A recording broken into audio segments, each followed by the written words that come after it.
the next part of the challenge that we were facing was the supply and the pricing of petroleum products. Kaya't ang una naming tiniyak ay, ang unang tanong ko sa Department of Energy, ano ba ang stock natin ng diesel, ng gasolina, ng kerosene, ng jet fuel? At ito ay binigay sa atin. Marami sa inyo ay nakita naman ninyo yung unang report kung ilan ang supply natin. At ang instruction ko sa kanila, huwag niyong titigilan. Maghanap kayo pa ng supply dahil hindi natin alam kung gaano katagal pa ito. At pag sasabihin natin, we are talking about 45 days on average, more or less. Pero hindi natin alam how long this will last, how long the supply is going to be diminished or from the Middle East to the Straits of Hormuz.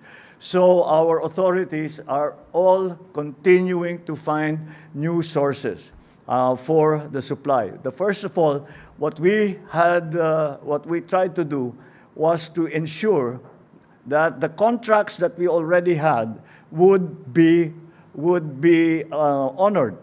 Halimbawa, may kontrata tayo na mag-import tayo ng ilang bariles ng langis, ng diesel, ng kung ano. Kung ito ba, ay tiyakin natin na patuloy na makakarating talaga ito sa Pilipinas. Nung unang ilang araw, lahat ng hindi kami masagot ng mga supplier natin ng oil and petroleum products dahil hindi rin nila alam kung ano yung nangyayari. At yun na nga, pati yung presyo hindi nila maibigay. Ngunit dahan-dahan sa patuloy na ating pagtatawag, sa patuloy sa ating pag-ugnay sa kanila at gumawa tayo ng mga bagong sistema para makarating ang langis dito, ay tuloy-tuloy naman, nasupplyan tayo. And we are not stopping. Although the average now is running at 45 days supply, siyempre iba-iba, but the average is 45 days. Hindi natin tinitigilan. And again, I credit the success of this ensuring the supply to the good relations that we have with our partner countries around the world.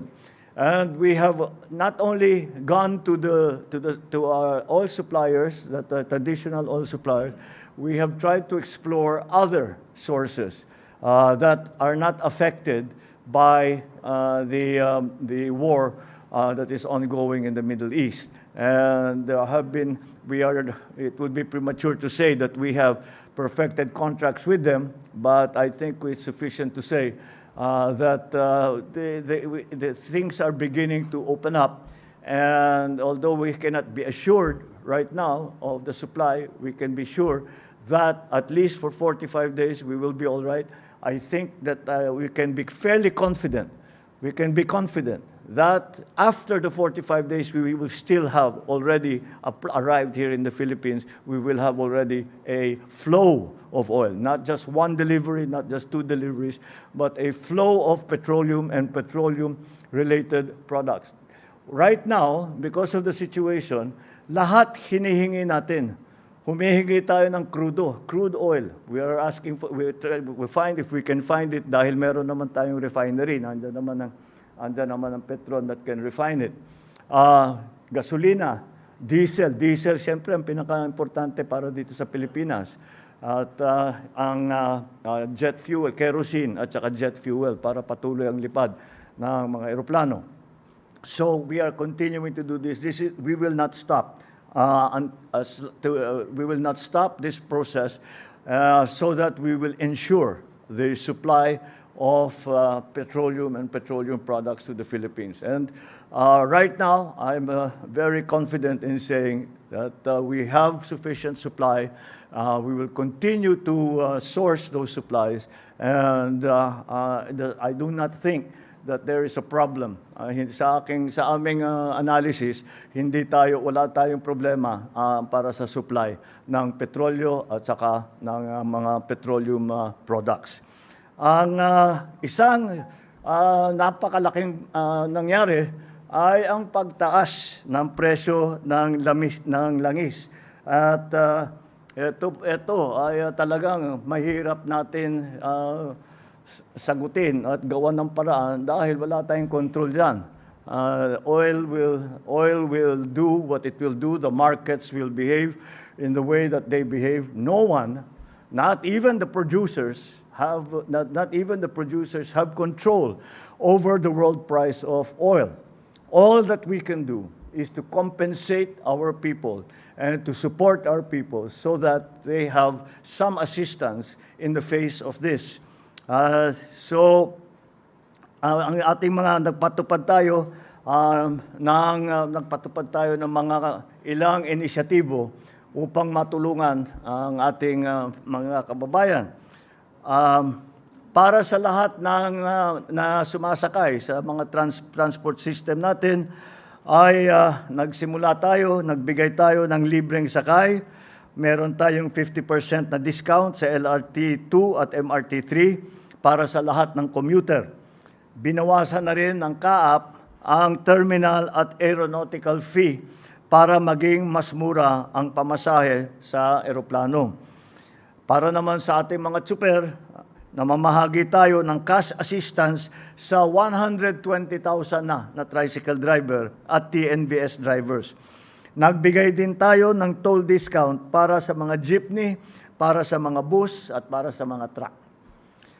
Para naman sa pagkain, dahil siyempre inaalala din natin na huwag sumabay ang presyuhan ng pagkain, ay pinalawak natin ang 20 peso rice program sa 627 centers na binuksan natin na nakabukas sa buong bansa. At kasama dyan, bukas ang mga kadiwa para sa makabili naman yung mga nangangailangan ng murang bilihin ng pagkain. At patuloy din ang ating ibinibigay sa ating mga magsasaka ang fuel at fertilizer subsidies para sa magsasaka at saka para sa mga mangingisda. Para hindi ipasa yung pagtaas ng presyo ng kanilang ginagamit na krudo, hindi mapasa lahat sa mga consumer. At sumagot na ang ating mga manufacturer na hindi sila magtataas ng presyo ng pangunahing bilihin sa ngayon.